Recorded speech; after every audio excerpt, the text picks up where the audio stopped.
Ó, o nosso minicurso é de escrita acadêmica, né? O meu nome é Edilson Santos, aí está o meu currículo Lattes, se alguém quiser consultar depois.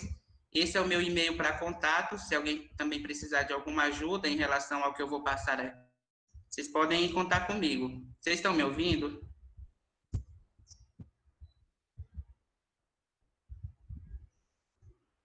Exatamente. Sim. Estão vendo? Tá, estão vendo a tela também, né? Sim. Tá certo. Então, gente, vamos falar primeiro da BNT. Muito estudante acaba sendo um bicho de cabeça e, na verdade, não é, né? Falei, é a questão, se vocês começarem a praticar, vocês acabam tendo um certo domínio dessas normas aí. Então, do que se trata a BNT? Não é um bicho de sete cabeças, né, respondendo a pergunta, é uma entidade privada sem fins lucrativos e ela estabelece normas em diversos âmbitos da sociedade. Tem muita gente que acha que a BNT é só para normas acadêmicas, para normas de trabalho científico, acadêmico, e na verdade não é, né? Ela também se aplica à patronização de outros serviços da sociedade, como, por exemplo, no setor de produção, industrial e de serviços.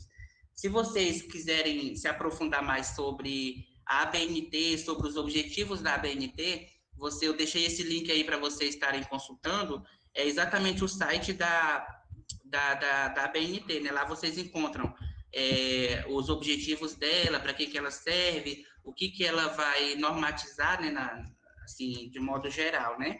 Mas para nós, para o mundo acadêmico, nós utilizamos principalmente essas normas, que são as famosas NBR, né? A ABNT é a Associação Brasileira de Normas Técnicas e a NBR significa Norma Brasileira. Então, para o mundo acadêmico, nós fazemos uso principalmente dessas normas, que é a 6023, que ela fala de quê? Ela vai versar sobre as referências, né? Como elaborar referência, toda essa parte que a gente sabe que é essencial no trabalho científico, no trabalho acadêmico. E a NBR 6024, ela vai falar da numeração progressiva das seções de um documento escrito. Ela traz uma apresentação sobre isso. A NBR 6027 vai falar de sumário, como se faz um sumário, quais são as regras que eu tenho que seguir para fazer esse sumário. Gente, é igual eu falei no início, eu estou falando de forma genérica. Claro que existem particularidades que vocês terão que sanar consultando diretamente o material, certo? Então tá. Aí nós temos também a NBR 6028, que fala da informação de documentos, né, que vai falar de resumo. A NBR 6034 fala de índice, como elaborar o índice, essas coisas.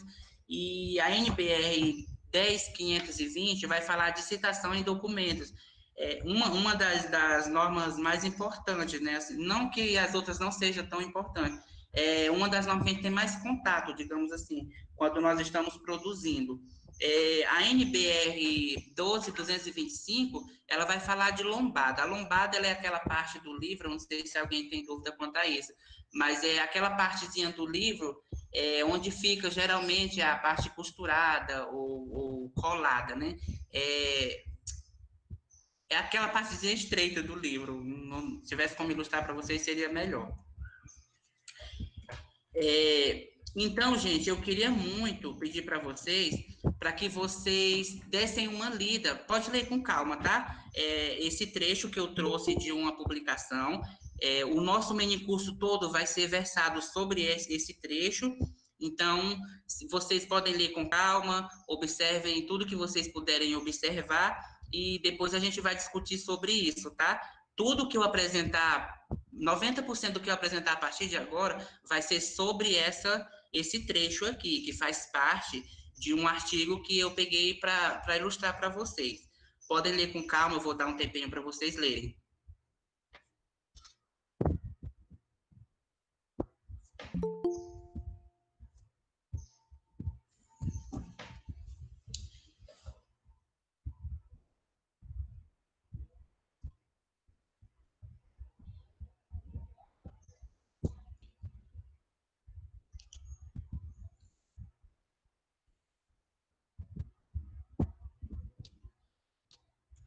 Tudo bem, galera? Vou passar para o próximo slide, se precisar a gente volta, mas eu vou ler com vocês. Isso aqui, gente, como eu falei, é um parágrafo de uma parte de uma publicação, né? Aí, aqui nesse slide, eu tenho, do meu lado aqui, no meu caso, né, do meu lado esquerdo, eu tenho o original, é aquilo mesmo que vocês leram lá. Eu só copiei e colei de forma integral, né? E do lado, o reescrito. Esse reescrito, gente, é como, por exemplo, eu quero fazer uma citação, ou quando eu quero fazer um resumo, ou quando eu quero fazer uma resenha. Então, a gente usa essas técnicas. Se vocês lerem novamente, se vocês lerem, por exemplo, o original, comparando com o reescrito, vocês vão ver que eu falei a mesma coisa, eu não fugi da ideia central do autor, né, no caso do autor desse artigo que eu peguei, eu falei a mesma coisa, só que de outra maneira. Isso chama-se síntese, quando eu pego, por exemplo, a ideia principal de um parágrafo, ou de um texto, ou de um livro, sei lá, de qualquer material que eu esteja consultando. Quando eu pego a ideia principal dele e vou versar sobre ela, só que com as minhas palavras. Nesse caso, eu tenho que ter cuidado com o plágio. Por quê? Porque eu tenho que respeitar a autoria do autor. Tem muita gente que confunde, acha assim, porque eu reescrevi, eu mudei uma palavra, já não é mais daquele autor, é meu. Não, não é da gente. Por quê? Porque a ideia principal é daquele autor, entendeu? Então, nós não temos, digamos assim, entre aspas, a capacidade de pegar, de nascer uma ideia da gente. A gente pode pegar uma ideia de alguém que já falou sobre determinado assunto e fazer uma melhoria, fazer uma reconstrução, mas sabendo que a ideia não surgiu de nós, não é nossa. Isso é respeitar a autoria do autor, né, ou dos autores. Isso é muito importante, isso é imprescindível na escrita acadêmica. Por quê? Porque o plágio, ele é crime, ele se configura como crime e ele está previsto lá no Código Penal brasileiro. A detenção para esse tipo de crime é de 3 meses a 1 ano de detenção, né? Ou de multas. Então, é muito importante nós termos cuidado com isso. Eu estou falando tudo isso na esperança de que vocês estejam comparando o parágrafo aí, né? O original com o reescrito. Então, assim, na parte reescrita, eu peguei o que o autor falou, as ideias principais do que ele falou, e reescrevi ela com minhas palavras. Isso, eu uso essa técnica para fazer resumo, eu uso essa técnica para fazer uma resenha. E porque o que é uma resenha, gente? A diferença entre resumo e resenha. O resumo, você vai fazer, existem vários tipos de resumo, né? Mas nós vamos nos deter no que a gente mais utiliza na academia, que é esse tipo de resumo que nós estamos vendo aqui. Você pega as ideias principais do autor e reescreve ela com suas próprias palavras, e a resenha, ela é assim, você faz todo esse processo, no final da resenha, quando é uma resenha crítica, por exemplo, você vai colocar um parágrafo lá no final da resenha com a sua crítica, né? Com a sua opinião, com concorda ou discorda do texto, indicação do texto, para que público esse texto que você leu é indicado, como ele pode ajudar, para que tipo de profissional. Então, a resenha crítica, ela é basicamente assim. A resenha descritiva, ela é uma descrição que você vai fazer literalmente, né? Claro que você não vai fazer aquela coisa mal feita, tipo de pessoas que não têm a menor noção com escrita, não. Você vai fazer uma descrição fazendo todas as adequações gramaticais, todas as adequações de coesão e coerência que se exige no texto, né? Então, é importante a gente ter cuidado com isso também. Então, nesse caso aqui, a ideia principal do parágrafo, num parágrafo como um todo, resumindo em uma frase, seria a criação e compartilhamento de conhecimento dentro das organizações. Esse parágrafo, que é exatamente esse outro aqui, só que lá no outro slide, né, a ideia principal dele é exatamente isso, a criação e compartilhamento de conhecimento dentro das organizações.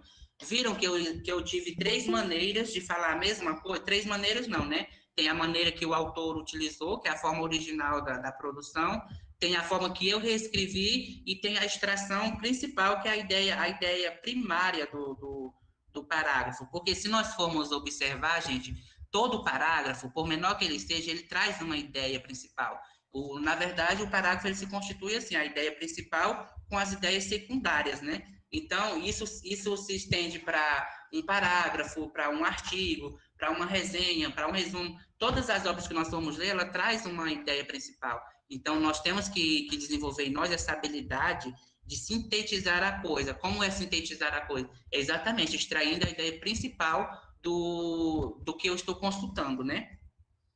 Então, aqui, gente, passando agora para as citações, né? Existem dois tipos de, na verdade, três tipos de citações. A gente utiliza mais a citação direta e a indireta, só que existe também o APUD.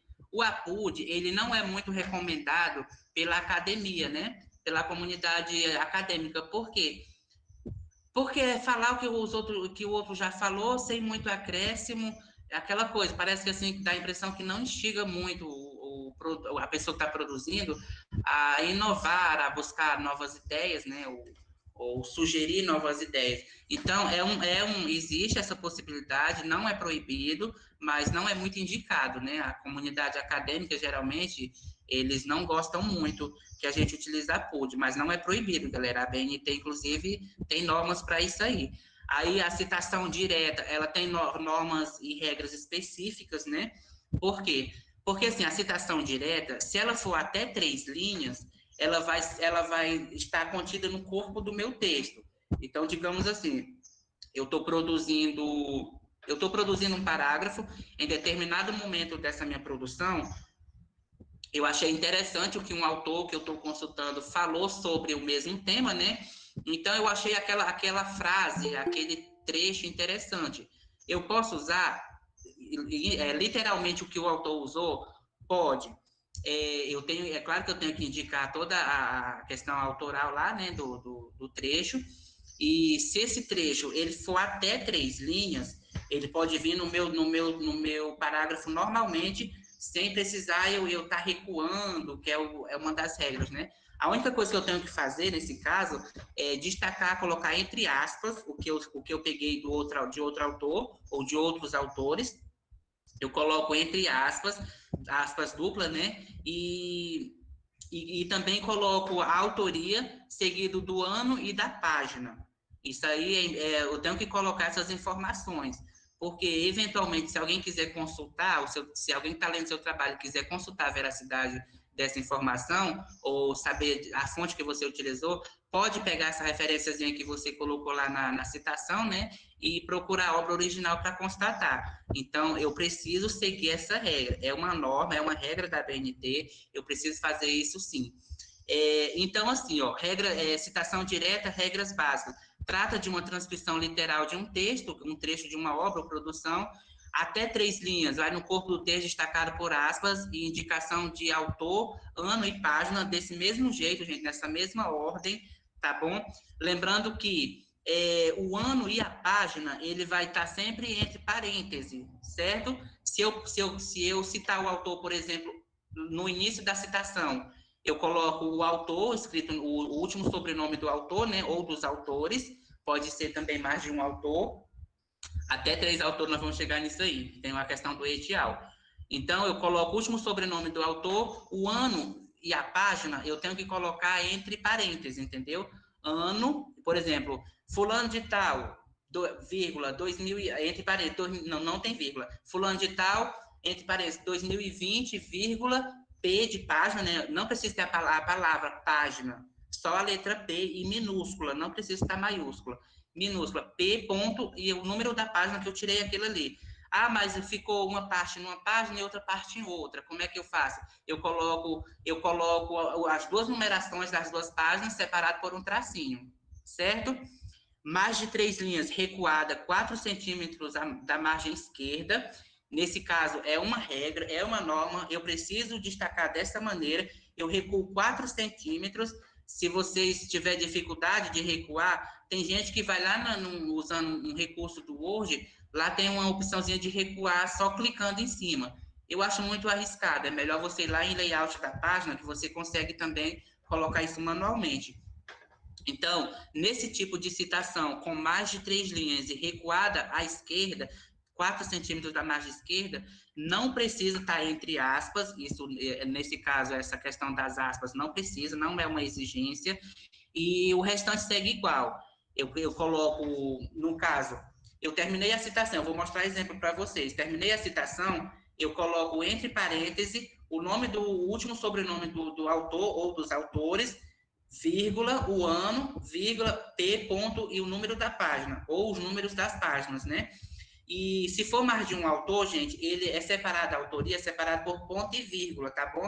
Não coloquem fulano de tal e fulano de tal, não tem esse E aí. No caso é ponto e vírgula, e também não é vírgula quando eu estou fazendo a citação direta e o nome dos autores vem em caixa alta. Quando a citação ela é direta, ou indireta, mas o nome do autor vem no início da citação e não vem em caixa alta, se for mais de um autor, eu posso colocar fulano de tal e fulano de tal, né? Eu posso separar pelo E. Mas se, nesse caso aqui da citação com mais de 3 linhas, é separado por ponto e vírgula, e da maneira que eu falei para vocês. Eu vou mostrar exemplo, vai ficar melhor. Se houver corte, no caso, supressão na citação, demarcar com colchetes, né? E dentro do colchete 3 pontinhos. Porque esses 3 pontinhos significa que tem mais texto ali no meio, só que eu não precisei usar ele, né? Então, nesse caso, é uma regra também, é uma exigência. Como assim, supressão ou corte? Eu gostei do que o autor falou nesse parágrafo, só que eu achei mais interessante, por exemplo, o que ele falou na primeira frase e na última frase. Então, a frase do meio, digamos assim, né? É interessante, mas não vem agregar muito para o meu trabalho. Eu posso tirar essa frase sem prejudicar o que eu quero dizer. Posso fazer isso? Pode. Aí você faz essa demarcação por colchete, igual tá aí. Se houver algum tipo de destaque, gente, na citação, isso deve ser esclarecido da seguinte forma: em negrito, o que você quer destacar tem que estar em negrito, não pode usar itálico, não pode usar sublinhada, tem que ser em negrito, pelo menos é o que diz a norma, né? Coloque em negrito.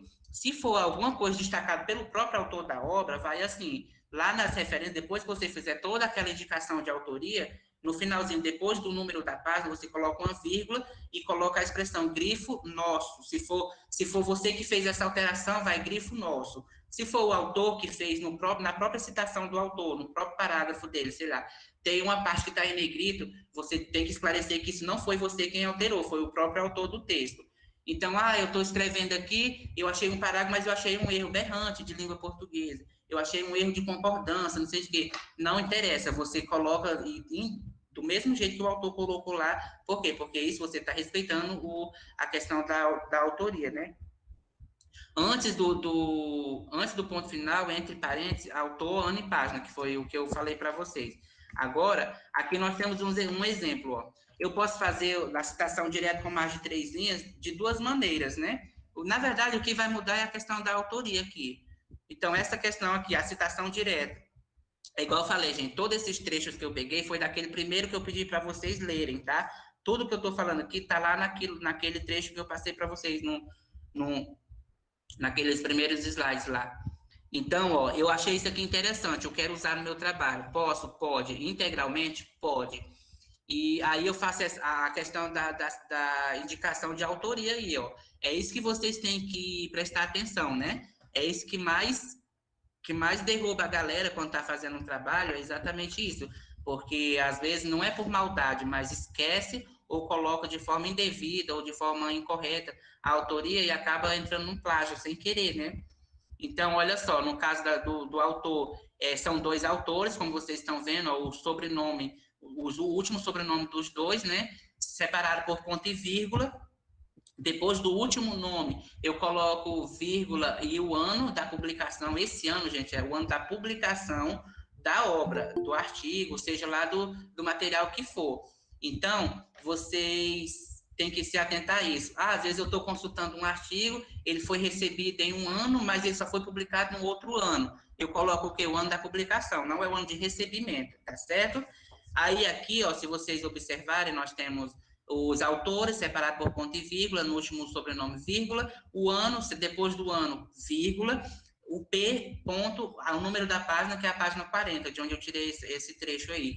Isso, gente, é importante vocês observar, porque é exatamente essas regrazinhas bobas, que a gente acha boba, né, que parecem simples, que derruba muita gente na hora da construção, porque, às vezes, meu Deus, e agora? Vai uma vírgula, vai um ponto, o que é que eu coloco? Então, é muito bom a gente se atentar, principalmente a esses detalhes, porque o restante é muito comum, né? Aí, e tem a outra maneira de eu também fazer essa citação. também direta, com mais de 3 linhas, eu vou recuar de qualquer jeito, é uma norma, igual eu falei, eu preciso recuar, só que eu posso também citar os autores lá, esses 3 pontinhos aqui, ó, antes do nome Teles, nesse segundo exemplo, significa que tem mais texto para trás, né? Digamos que eu estou construindo o meu texto, aí eu quero citar esses autores. Eu vou e falo, de acordo com, segundo com, para com, sei lá. Vocês vão usar o elemento coesivo que vocês quiserem, que for mais coerente, claro, né? Aí eu coloco, por exemplo, de acordo com Teles e Mosato, aí vai a mesma coisa. Observem que aqui, ó, só o sobrenome deles não está em caixa alta, porque não tem essa exigência. Na verdade, a BNT fala que se for entre parênteses, tem que estar em caixa alta. Como não está entre parênteses sobrenomes, não precisa estar em caixa alta. E como eu falei, eu posso também separar os dois pela letra E, né? Eu posso fazer essa união dos dois pela letra E.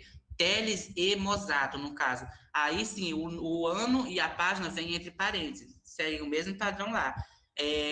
Aí corroboram que aí ele vai falar o que ele quer falar aqui, né? Eu vou utilizar o que os autores estão falando. Se eu estivesse vendo vocês, eu ia perguntar, vocês têm alguma dúvida? Mas se vocês tiverem, gente, pode anotar, depois a gente vai esclarecer, tá? A gente vai tentar sanar todas as dúvidas sem problema nenhum. Então, a citação direta, o principal é isso, sobre a citação direta, né, que vocês têm que ter esse cuidado, tá atento a esses detalhes. E supressão de destaque, igual eu falei. Eu também estou usando a questão da citação, né? E se vocês observarem, esse colchetezinho está em vermelho, eu não quis colocar em negrito para não confundir, né? Porque ele não precisa estar em negrito, entendeu? O vermelho aí é para chamar a atenção, de que ele é um recurso que eu tenho que utilizar sim. Então, por exemplo, eu achei interessante tudo que o autor falou lá, mas essa frase aqui, ou esse pedaço não me interessa. Aí eu posso cortar? Pode. Aí eu coloco colchetes, né? Com 3 pontinhos dentro e continuo normalmente. O que eu acho interessante e quero colocar no meu trabalho. Aí não precisa, depois do colchete, eu seguir uma regra de ter que começar com letra maiúscula. Isso não tem essa exigência, né? Também acho que nem precisa, nem é uma exigência de português. E aqui, ó, nesse caso, eu negritei o papel do líder na integração de equipes para um objetivo comum. Isso aí, gente, foi que eu fiz. Eu achei interessante, um destaque para essa frase. Então, eu destaquei com negrito, lembrando que por uma questão de estilo, né, estilística, até por uma questão de estética, eu não posso deixar o meu texto todo amacacado, assim, vou fazer negrito, itálico, sublinhado, porque aí vira aquela bagunça e esteticamente não é legal, passa uma impressão muito ruim do texto da gente. É um texto poluído, né? A gente tem que deixar o texto o mais limpo possível. Então, como é que eu destaco uma frase que eu achei interessante? Eu coloco ela em negrito e observem que na indicação de autoria eu coloquei grifo nosso. Por quê? Porque foi um grifo que eu fiz, entendeu? Foi um grifo que eu achei interessante e coloquei. Então, o que eu quero que vocês prestem atenção é como eu faço essa supressão, que tem esse cortezinho, né? Eu coloco entre colchete, do mesmo jeito que está aí, só que, claro, que vai na cor da fonte, normalmente. O negrito, quando eu colocar em negrito, eu coloco lá na indicação de autoria, que é um grifo meu, certo? Aí, a questão aqui da autoria segue as normas normalmente. O nome dos autores, separado por ponto e vírgula, depois do último nome, ponto, vírgula, 2020, página e tudo, normalmente igual a gente já fez anteriormente. A citação indireta, gente, ela tem regras básicas também, ela é mais simples, né? Não tem limite de linhas, tem que ser até 3 linhas, até 4 linhas, mas a gente conta com o bom senso de quem está produzindo, né? Não pode ser assim um texto todinho só que os outros falaram. Onde é que eu apareço, então? Porque eu também tenho que aparecer no meu texto, é uma produção minha. Eu estou me basando em outros autores, eu estou pegando fontes, eu estou pegando ideias, mas assim, é uma construção minha. E sobre voltando só um pouquinho, gente, aqui, porque eu esqueci de falar esse detalhe, é importante. Sobre citação direta, recuada, com mais de 3 linhas, esteticamente também falando, não fica muito bom no texto ele ser muito cheio de citação, porque fica parecendo uma cortina, né? Eu só peguei ideias, estou só conectando uma com a outra. Mas, assim, fica muito feio, entendeu? Parece uma cortina, passa a impressão de que a pessoa não tem a capacidade de produzir ou de pensar, de raciocinar. Então, pode usar? Pode, tranquilamente, mas assim, eu posso exagerar nesse uso, extravagar? Não, não pode.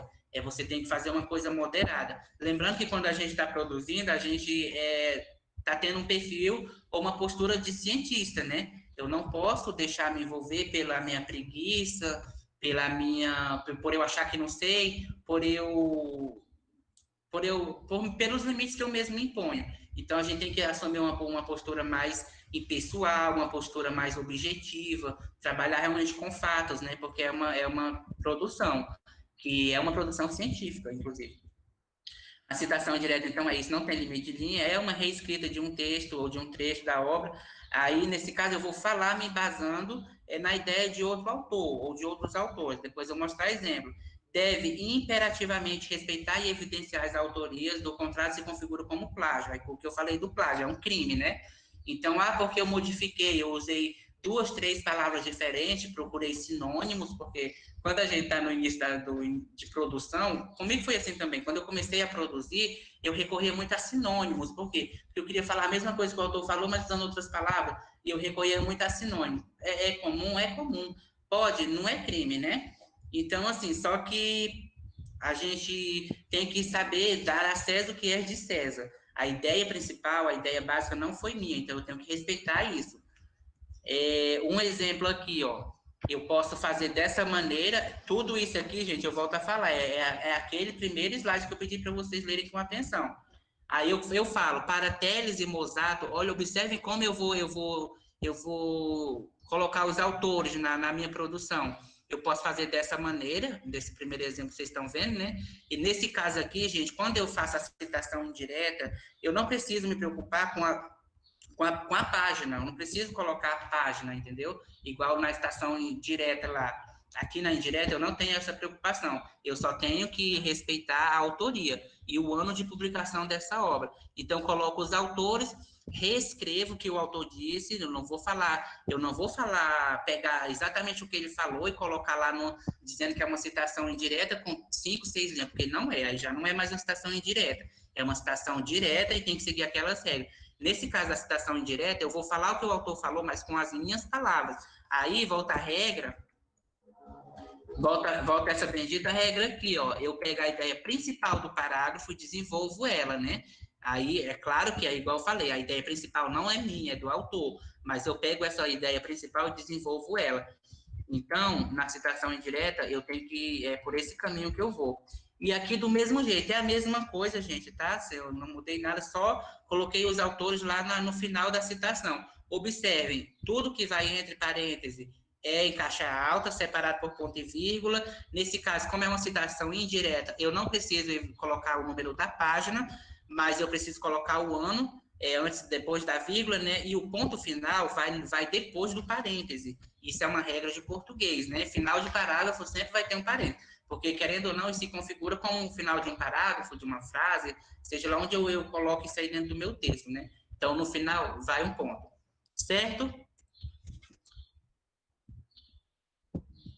Daqui a pouco vou abrir espaço para vocês. Agora, o APUD é a citação da citação. Por exemplo, eu tô consultando uma obra, um artigo, e o autor do artigo, ele usou uma obra lá de 1990, 1980 alguma coisa, eu não era nem nascido, mas é muito importante para mim, eu quero usar, vai agregar, vai contribuir muito para o que eu quero descobrir, então eu posso usar? Pode. O ideal é você procurar a obra original, mas se você não tem acesso, não tem como achar essa obra, encontrar, ter acesso a ela, você pode usar aquele trecho fazendo APUD. APUD é citação de citação. Nesse caso, lá no final do parágrafozinho, no primeiro slide, eu vou mostrar para vocês. Desculpa que esse processo é de ida e volta mesmo. Ó, vocês vão ver aqui, gente, no final dessa primeira página, tem assim, ó, Gonçalo, 2005, infere que a liderança é um dos fatores facilitadores para a disseminação do conhecimento, pois o compartilhamento, não sei o que, vocês estão vendo aí, né, que termina com conhecimento. Então, eu achei isso muito importante. Aqui está 2005, ou seja, é uma obra relativamente recente, né? É só como exemplo que eu vou dar para vocês. O APUD, ele é para obras antigas, que eu tenho dificuldade de ter acesso à obra original. Então, vocês estão vendo que o autor desse texto, que é o Teles lá, ele usou o Gonçalo. Eu achei muito importante o que o Gonçalo falou, só que eu não achei a obra dele para eu pegar diretamente da fonte original, né? Então, mas eu quero usar ela. Eu vou fazer o quê? Eu vou fazer APUD. Nesse caso do APUD, igual eu falei para vocês, a regra é bem simples, né? Não tem muito enfeite aqui, não. Aí, de acordo com o Gonçalo, por quê? Porque foi Gonçalo que falou a primeira vez, entenderam? É isso que eu tenho que respeitar, é Gonçalo quem está falando. Só que ele está falando e o Teles e o Mosato também usaram ele. Então, eu falo assim, ó, o APUD, ele significa citado por. Então, fica assim, de acordo com o Gonçalo, citado por Teles e Mosato, infere lá que a liderança, não sei o que, não sei o que, continua com a minha construção normalmente. Então, a regra do APUD é exatamente essa. Aí vem aquela dúvida, imagina a referência bibliográfica, ou nas referências. Quem vai para a referência? O Gonçalo ou o Teles? Eu vou usar o Teles, porque eu estou consultando a obra, eu estou tendo acesso à obra dele. Então, esse APUD já me tira a obrigação de citar também Gonçalo, entenderam? Então, eu respeito a autoria daquele autor que eu estou consultando na hora ali, que é Gonçalo, que é Teles e Mosato, nesse caso. Esse é o APUD, gente. Claro, se eu for usar um APUD como citação direta, vai seguir as mesmas regras da citação direta, independente se é APUD ou não. E se for um APUD de citação indireta, da mesma forma, segue as regras normalmente, tá? O que eu queria chamar a atenção para o APUD era sobre isso, sobre como eu coloco, o porquê e quem vai nas referências lá no final do trabalho. E por último, não, né? Temos também a questão do fichamento. O fichamento, ele é uma forma de facilitar a escrita da gente. Por quê? Porque o objetivo é situar a gente no momento que eu estou produzindo, né? Então, o objetivo é situar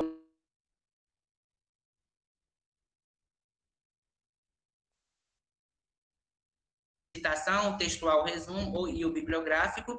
Eu não vou falar do bibliográfico, gente. Eu não trouxe nada sobre ele, mas eu posso falar brevemente do que se trata.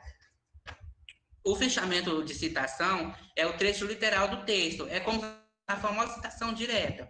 Eu pego ela, achei interessante, eu vou fazer a minha tabelinha Antigamente, né, antes da tecnologia, existiam umas fichas chamadas fichas de fichamento mesmo. Lá eu colocava o que eu queria, indicava o ano, fazia todos os procedimentos que faz no fichamento. Só que agora, com esse avanço tecnológico, todo mundo tem acesso à informática, a computador. Eu, particularmente, eu uso o Word quando eu preciso fazer um fichamento. Eu vou mostrar para vocês o exemplo do que eu uso. Então, existe o fichamento literal, que é uma citação, eu pego integralmente o que o autor falou e só vou deixar marcado ali para eu usar eventualmente. E tem o fichamento textual resumo, que é a citação indireta. O fichamento de citação, ele é a citação direta, e o fichamento textual ou de resumo, ele é a citação indireta. Com o exemplo, vocês vão entender melhor. Então, olha só, eu peguei aquele artigo, né, estamos falando sempre da mesma obra, eu faço a minha referência, por quê? Porque depois, se eu precisar, se eu realmente for usar essa obra, eu já tenho essa referência pronta, né? Então, é uma forma de eu também facilitar a minha vida. Isso aqui, gente, é uma tabela de Word, tá? Que eu uso no Word mesmo. Então, lá numa primeira linha, eu faço a minha referência, normalmente, né? E aí eu coloco o tipo de obra que eu estou consultando e pego. Isso aqui é o fechamento de citação. Observem que eu coloquei entre aspas, por quê? Porque para destacar que está na forma integral, né, literalmente, do que o autor falou, e na frente dela eu coloco o número da página que se encontra isso aí. Por que eu faço isso? Porque quando eu estiver produzindo mesmo meu artigo, minha monografia, ou seja lá qual trabalho for, que eu vou olhar minhas fichas de fichamento. Então, achei isso aqui interessante. Mas em que obra está e onde se encontra lá na obra? Eu vou me situar diante desse material, né?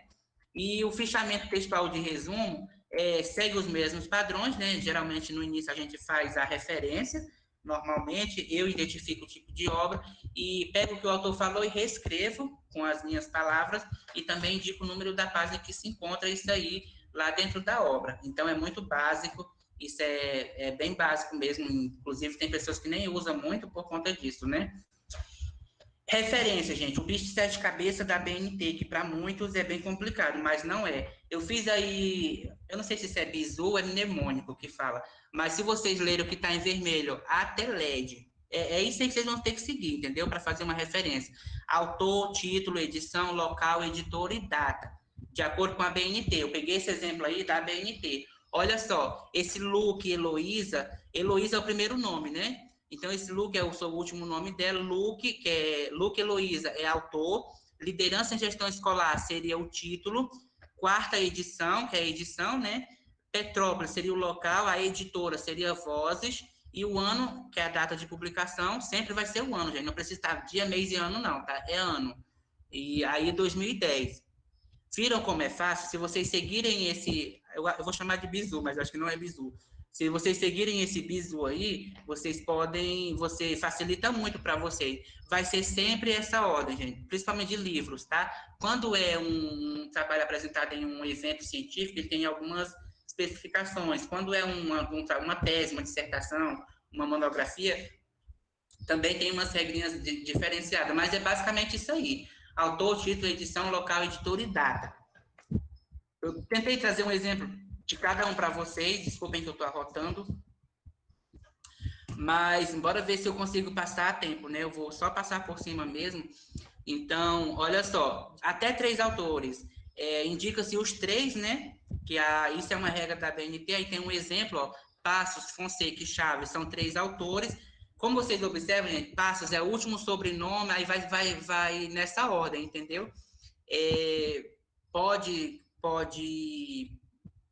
fazer com essas iniciais, ou se eu quiser eu posso escrever também um nome, desde que o último nome ele venha em evidência, né? Então, é uma regra da BNT. 3 autores, eu coloco os 3 e coloco o título da obra deles, Alegria de Saber, Matemáticas, segunda série. Segunda série, segundo, 2, não sei o que lá, primeiro grau. Isso aqui, gente, só para vocês verem mesmo, que vai o quê? Autores, título da obra. Vocês observam que a Alegria de Saber está em negrito, porque a regra é o seguinte, eu estou consultando um livro, um artigo, qualquer obra, ele tem título e subtítulo, geralmente considera-se o título o que vem antes dos 2 pontos, a partir dos 2 pontos, subtítulo, né? Nesse caso, salvo exceções, que eu vou falar para vocês quais são essas exceções, eu coloco em evidência o título da obra, sempre vai ser o título. Ah, mas o título ele é imenso, ele não tem subtítulo, não tem problema, vai ficar aquela coisa imensa em negrito, porque é uma regra da BNT, eu tenho que colocar isso em evidência. Como eu vou evidenciar o título? Eu tenho 3 opções, né, gente? Só que, claro que eu, particularmente, prefiro a negrito, né? Mas eu posso fazer negrito, itálico ou sublinhado, né? A BNT, ela reconhece as 3 formas. Aí, por uma questão de estilo, você decide pelo que você achar melhor. Mas é basicamente isso. Autor, título e subtítulo, se houver, nem sempre vai ter, né? O local e a edição, no caso aqui, esse 2 que é a edição, gente. O local que é São Paulo, esse outro nomezinho que é a editora e o ano de publicação. Esses 136 páginas, precisa, se quiser, precisa. Não é, porque assim, existem os elementos essenciais e os elementos complementares, né? Nas normas da BNT. Os elementos essenciais, eles têm que ter, que é exatamente o que eu falei, autor, título, edição, local e data. Eles têm que ter isso aí. O restante é complementar. Se não tiver, não vai estar errado, entendeu? Mas é bom a gente sempre colocar o máximo de elementos possíveis para facilitar na credibilidade do trabalho, né? Então, é sempre muito importante a gente estar colocando tudo que a gente puder de acordo com a BNT. 4 ou mais autores. Gente, essa norma, em 2018, ela teve uma atualização. Antigamente, a norma dizia assim, passou de 3 autores, você não precisa colocar mais, só coloca todos eles, coloca só o primeiro, seguido da expressão etial, que significa e os outros, né? Então, só que em 2018, essa norma sofreu uma alteração e agora a BNT fala assim, convém eu citar todos, mas eu também posso utilizar a regra antiga, né? Que é colocar o primeiro e seguido do etial. Como vocês estão vendo aí nos 2 exemplos, exemplo 1, tá igual eu falei, né, que eu coloco só o último autor, seguido, ou melhor, eu coloco o primeiro autor seguido da expressão etial, aí vem toda aquela regrazinha. O autor, título, e o local, a data, enfim. Vem toda aquela regrazinha básica. No exemplo 2, nós temos mais de nós temos 4 autores. O Taylor, vocês estão lendo aí, né, gente? Então, a regra agora eu posso fazer tanto de uma maneira quanto de outra. Existem casos em que, por exemplo, existe professor que, se ele estiver orientando, ele pode pedir que você coloque todos os autores. Então, se você quiser colocar todos também, não é proibido. Se eu quiser não colocar também, não é proibido. Se você tem as duas maneiras, né? Aí é de cada um. Eu espero que eu esteja sendo claro. Sobre lei, gente, fazer referência de lei geralmente é um bicho de sete cabeças para muita gente, é um pouquinho chato, mas se você for ler na norma, ela é bem clara, né? Então, assim, ó, quando é uma lei nacional, uma lei federal, eu coloco o Brasil como autor, né? Porque a Constituição, ela é a lei maior. Então, é uma lei lá da Constituição, eu coloco o Brasil como autor, né? Aí eu coloco o título, que é a Constituição da República Federativa do Brasil, coloco o local que foi publicado aquilo ali, né? E aonde e o ano, entendeu? Só que isso aqui, gente, foi o ano que foi consultado, esse 2016 aí. Aí eu coloco também de onde eu tirei o endereço eletrônico e o ano em que a data em que eu acessei. Nesse caso aqui, a data de acesso, aí sim vai o dia que você acessou, o mês, só que o mês ele vai ai, meu Deus, como eu esqueci? Eu coloco as 3 primeiras letras do mês, com exceção do mês de maio, né? Eu não posso fazer esse corte no mês de maio por uma regra acho que é a regra de português lá, questão de hiato, enfim. Então, vocês colocam sempre as 3 primeiras letras do mês. Abreviar, isso que eu queria lembrar. Eu coloco o mês abreviado com as 3 primeiras letras, ponto, né? Porque depois de abreviação, essa regra de português sempre vai ter um pontinho, e o ano que eu estou consultando. Nesse caso aqui, ele foi consultado, essa obra. Isso aqui, gente, é da BNT, tá? Que eu peguei. Foi consultado no dia 1º de janeiro de 2017. Quando eu vou fazer uma citação de um artigo que eu utilizei, eu peguei um artigo na internet e estou usando ele no meu trabalho. Como eu faço essa citação? Do mesmo jeito, gente, que das outras, né? Eu coloco os autores, coloco o título da minha obra, o subtítulo, se tiver, aquela particularidade que eu falei de artigo, de monografia, quando eu vou destacar o título, por exemplo, quando eu pego um artigo que ele é publicado em periódicos lá, o destaque vai para o nome da revista, não vai para o nome do artigo, tá bom? Então, observem nesse exemplo aí, ó, tem artigo, aí tem um exemplo, né? Que é Dorea, não sei o que lá, os autores, o título da obra deles, que vocês estão vendo, tem um subtítulo, depois dos 2 pontinhos, relato de caso, seria um subtítulo, né? Veterinária e zootecnia seria o nome da revista ou do periódico em que esse trabalho foi publicado. São Paulo é o local, aí vem esse V de volume, N de número, né? E P de página, e depois das páginas vem o ano. Isso é básico, tem que ter na sua referência. Ah, mas se eu não achei o ano, não achei o local, como é que eu faço? Gente, aí vai de cada um, né? No meu caso, eu procuro até encontrar. Por exemplo, eu usei um artigo que ele foi publicado em um simpósio ou em um congresso, mas eu só sei o ano do congresso, não sei aonde. Eu vou lá no Google, coloco o ano do congresso e pergunto onde aconteceu tal congresso. Aí, geralmente, eu encontro dessa maneira, né? Mas são técnicas que eu uso, são minhas técnicas.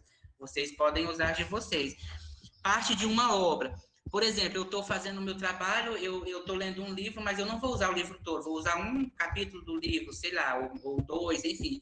A parte que eu usar, gente, eu tenho que referenciar o todo, mas também evidenciar naquela parte, né? Por exemplo, aqui, ó, Santos, a colonização de terra de Tucujus, digamos assim, é o título do capítulo que a pessoa usou, né? Vamos supor que seja um capítulo. Aí, esse "em" aí, ele quer dizer em ou dentro, né? Em as santas, aqui eu vou fazer a referência da obra no todo, entenderam?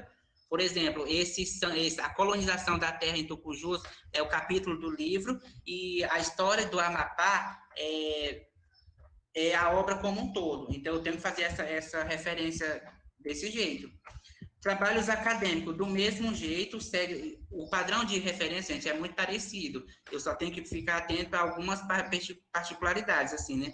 Ou em trabalhos acadêmicos, por exemplo, quando isso aqui é uma dissertação, vocês podem observar aí, autor, título, observe que o título todo, ele está em destaque, porque aqui ele não foi para nenhum periódico, digamos assim, ele faz parte lá dos arquivos da própria instituição, né?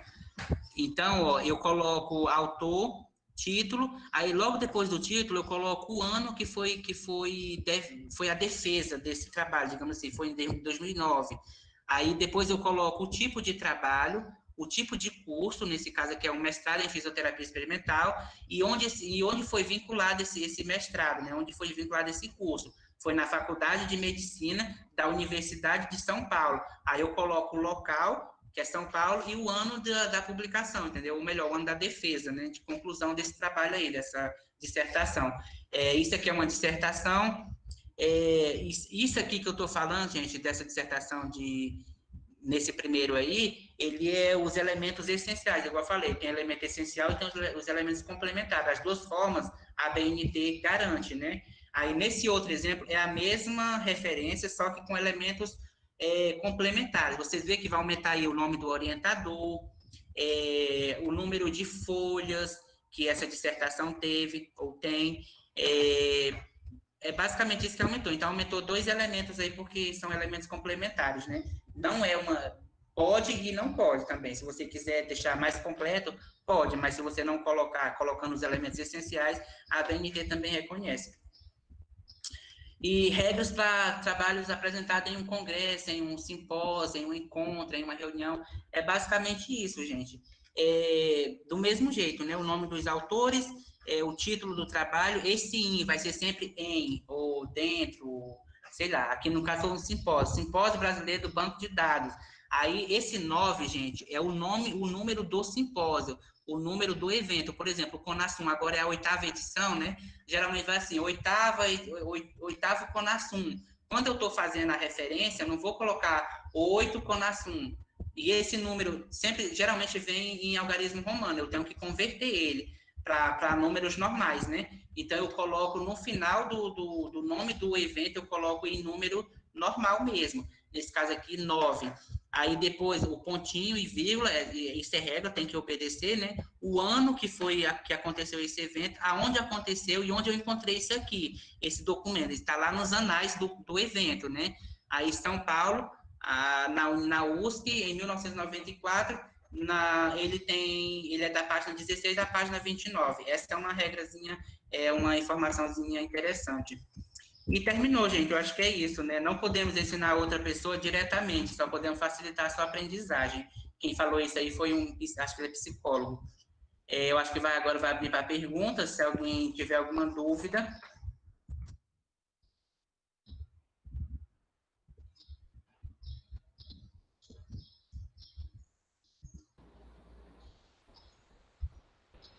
Ok, Edilson. Obrigado pela tua apresentação. Você fez em 55 minutos, que está muito bom. Nós temos, então, aí pelo menos mais uns 15, 20 minutos para o pessoal fazer perguntas. Deixa eu ver aqui no chat se nós temos alguma pergunta. Deixa eu ver se eu acertei o nome. Ilvanei Cruz. O que seria grifo do autor? Poderia comentar um pouco mais sobre isso? E 2, nas referências, quando devo usar as seguintes pontuações? Ponto, vírgula e ponto e vírgula. São 2 perguntas. Tá, vamos ver se eu entendi. A primeira eu entendi, a segunda depois eu vejo. Quando eu vou usar grifo nosso e grifo do autor, por exemplo, eu estou fazendo uma citação direta de mais de 3 linhas e lá no meio da citação eu quero chamar a atenção para uma frase, para um texto, para um trecho ou para uma palavra, que seja.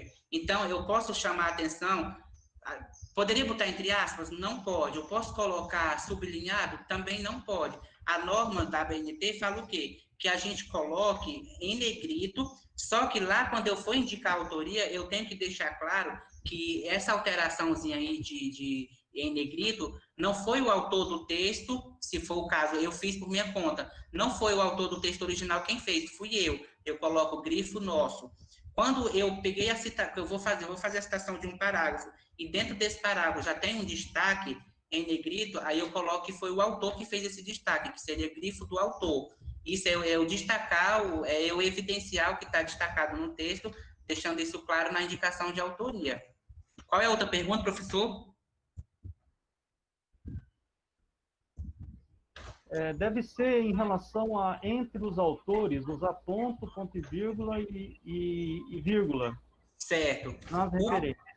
O ponto, por exemplo, na citação, quando eu vou fazer a citação, quando eu coloco os autores no início da citação, por exemplo, uma citação indireta, eu não preciso colocar o nome deles em caixa alta, eu posso colocar fulano de tal e fulano de tal, eu posso usar o e aí, tranquilamente.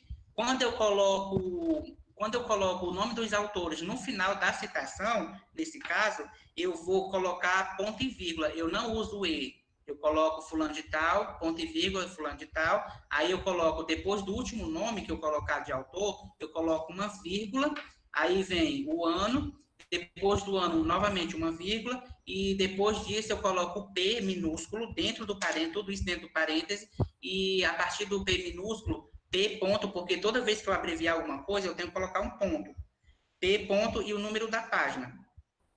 E depois do parêntese, um ponto, que é o ponto de final do parágrafo, normalmente.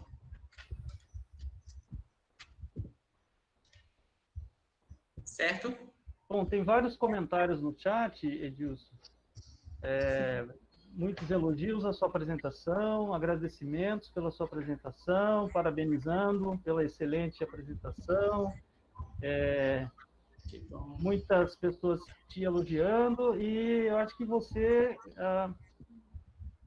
não deixou ninguém com dúvida, porque eu já rodei o chat aqui e não achei. Como nós temos tempo, a professora Sofia, que está presente, está dizendo que foi bem objetivo, te dando parabéns. Se tiver alguma pergunta, pessoal, vai pondo, coloque no chat, mas eu vou aproveitar, já que nós temos um tempo, e por eu conhecer o Edilson desde a graduação, o Edilson foi uma das pessoas que participou durante toda a faculdade, toda a universidade, né, de tudo que era possível em termos de agregação de conhecimento. E o Conassum, por exemplo, ele era uma das pessoas que mais participava, foi voluntário, né? E a preocupação dele sempre em estar desenvolvendo esse campo da escrita científica foi notório, né? Então, assim, o Edilson é uma pessoa que escreve muito bem, é uma pessoa que tem uma crítica por natureza, e ele tem se desenvolvido, né? Ele agora está concorrendo a processo de mestrado, né? E ele consegue entender, e por isso ele fez questão de compartilhar com vocês esse conhecimento dele, porque é sempre um processo de ampliação do saber, ampliação do conhecimento. Regras da BNT, ou regras para a escrita científica, apesar de serem regras, elas também podem sofrer ajustes ao longo do tempo. Ele mencionou aqui a questão de 2018. E uma coisa que é super importante é que, mesmo com os ajustes, a gente tem que aprender em algum momento. Porque se a gente cometer um erro por conta de ajustes, pelo menos a gente tinha a coerência de que antes era assim, agora mudou. Então, a BNT, ela pode ser até chata para alguns, mas ela é extremamente importante para a gente ter uma padronização da escrita. E uma padronização facilita com que outros autores, de outros países, inclusive, consigam ter, minimamente, a condição de entender aquele conteúdo científico que a gente está produzindo.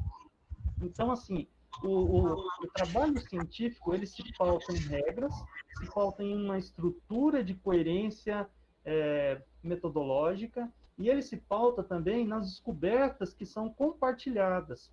Então, a ABNT, as normas de escrita, elas ajudam, né, a facilitar esse compartilhamento. Bom, essa introdução para fazer a pergunta direto para o Edilson. Eu queria que ele desse o depoimento dele, né, do que ele vê como grande desafio na produção de artigos científicos.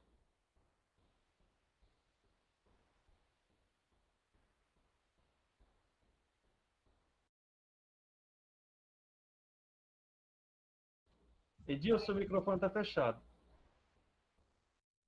Desculpa.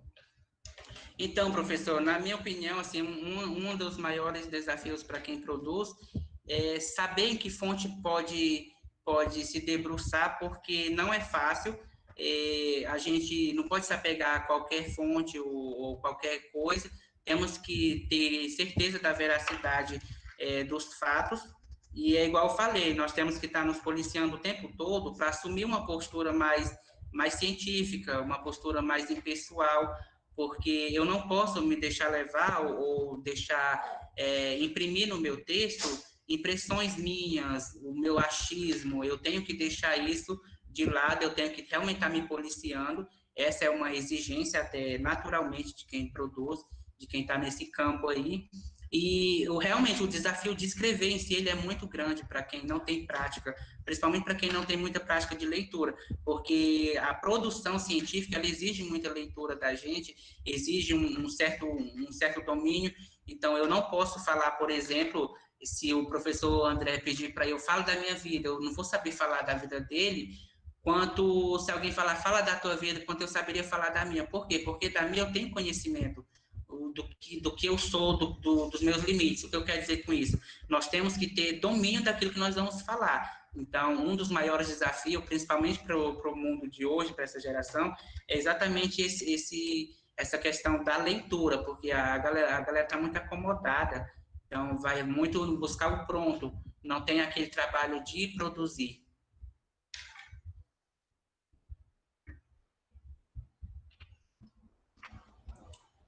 Aqui teve a Maíra Esgarbosa, ela menciona Mossato, que você usou nos seus exemplos, dizendo que é a orientadora dela. E ela diz estar orgulhosa porque ela, além disso, é do estado do Rio Grande do Sul. Então, como nós temos pessoas de todas as partes do Brasil e até mesmo alguns do exterior, né, participando do nosso congresso, uma saudação aí ao povo do Rio Grande do Sul e a todos os demais estados brasileiros, né? E quem estiver nos acompanhando de fora do Brasil, puder se manifestar no chat, também é bem-vindo, tá? A professora Sofia faz uma menção aqui, uma das grandes dificuldades que verifico nos alunos também é escrever de forma impessoal e não na terceira pessoa. Realmente, é um problema. Eu tiro assim porque quando durante a graduação, eu vi a dificuldade dos meus colegas de sala até, da faculdade como um todo. Muita gente ficava em pânico, apavorado, quando o professor exigia, por exemplo, um trabalho mais padronizado, digamos assim. Muita gente entrava em desespero, não sabia por onde começar. Então, assim, uma das dicas que eu dou é, toda vez que for começar alguma coisa, primeiro eu tenho que saber do que eu quero falar, o que eu vou estar investigando, e a partir daí é leitura e leitura. Bom, muito bem, Edilson. Eu queria, então, te parabenizar. Não tem mais perguntas no chat. As pessoas aqui, são 58 participantes nesse momento. Não tivemos aí os 106 inscritos, que tínhamos, né, por algum motivo, mas parabenizar você pela sua condução, pela sua apresentação, agradecer a todos que participaram, assistiram você, e dizer para vocês que vocês vão receber até o final do dia, independente se participou de um ou de todos os minicursos do dia, vocês vão receber uma pesquisa para vocês poderem responder algumas informações, para a gente materializar o perfil dos participantes, e também uma para vocês responderem a presença, né, em cada um dos minicursos, para vocês ganharem daí os certificados. Então, tem muitas pessoas que estão perguntando de certificados. Nós já tínhamos colocado que as pessoas inscritas e que participassem iriam receber os certificados. Então, uma forma da gente controlar a presença é justamente vocês respondendo. É um levantamento que vocês não gastam 1 minuto para responder. Praticamente é colocar os seus nomes e fazer uma avaliação apenas do que foi o minicurso, tá? Isso vai ser um feedback que vai retornar para o Edilson, para ele saber onde ele poderia, de repente, aprimorar, ou se está tudo muito bem, para ele só permanecer, tá? Então, o feedback ele é bem simplório no sentido bem simples de ser feito, vocês vão dar uma avaliação e vão ter um campo para fazer comentários. Tanto comentários elogiosos, quanto, de repente, sugestões de aprimoramento. Isso, quando nós estamos na academia, isso é uma forma de nós também compartilharmos com o Edilson, né, as nossas experiências. Tudo bem? Edilson, você quer fechar? Quer dar a sua última palavra, por favor? Quero, professor. Eu queria agradecer ao evento, ao CONASUM. É um orgulho muito grande estar participando, né? Mesmo sendo egresso do curso, eu sempre tive muito orgulho do curso de administração, do nosso congresso, porque na época era o nosso congresso, agora parece que já tem a contabilidade, a economia também, eu não sei. Mas, enfim, é um evento muito bom, muito interessante e muito importante para a disseminação de conhecimento, né? O envolvimento dos profissionais. Infelizmente, eu não tive a sorte de trabalhar com o senhor nesse projeto de CONASUM durante a graduação, porque quando eu entrei, você já tinha deixado a coordenação, agora que o senhor voltou, né? Mas eu tive a oportunidade de ser seu orientando, e o senhor me deu de novo a oportunidade de apresentar esse mini curso.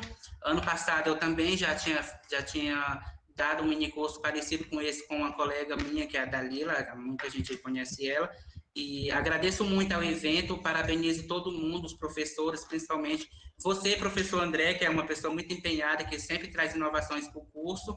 Eu acho que é muito válido falar isso, e eu, em nome de todo mundo, acredito que o curso como um todo tem muito a agradecer por você, por tudo que você tem feito para o curso, né? Então Obrigado. é isso, gente. Muito obrigado pela participação de todo mundo. Quem pôde estar aqui com a gente, que prestigiou a nossa apresentação, fiquem à vontade para fazer comentário, não precisa ser só elogios, podem trazer críticas, porque se der tudo certo, a gente vai continuar, né, por um tempo, e é bom a gente saber onde a gente errou para estar melhorando, né? Cada ano, cada dia um aprendizado, e foi um prazer, me disponibilizo para tirar dúvidas de qualquer pessoa, em qualquer horário. Vocês podem estar perguntando, e a gente faz isso com muito prazer. Tá certo? Tá certo, Edilson. Muito obrigado. Então, a todos vamos encerrar. Vou pedir à nossa equipe lá da UFR que possa estar finalizando a gravação, né? E agradecendo a todos vocês que estiveram aqui conosco até esse horário. Às 15h30 temos um outro minicurso, aliás, 2 minicursos começando simultaneamente. Quem está inscrito já deve ter recebido o link para poder acessar a sala. Então, possivelmente, nos encontramos em outra sala daqui a alguns minutos. Edilson, mais uma vez, prazer em revê-lo, prazer tê-lo aqui no CONASUM, mais uma vez, orgulhando a gente, né, do que você tem feito de bem, tá bom? Forte abraço para você.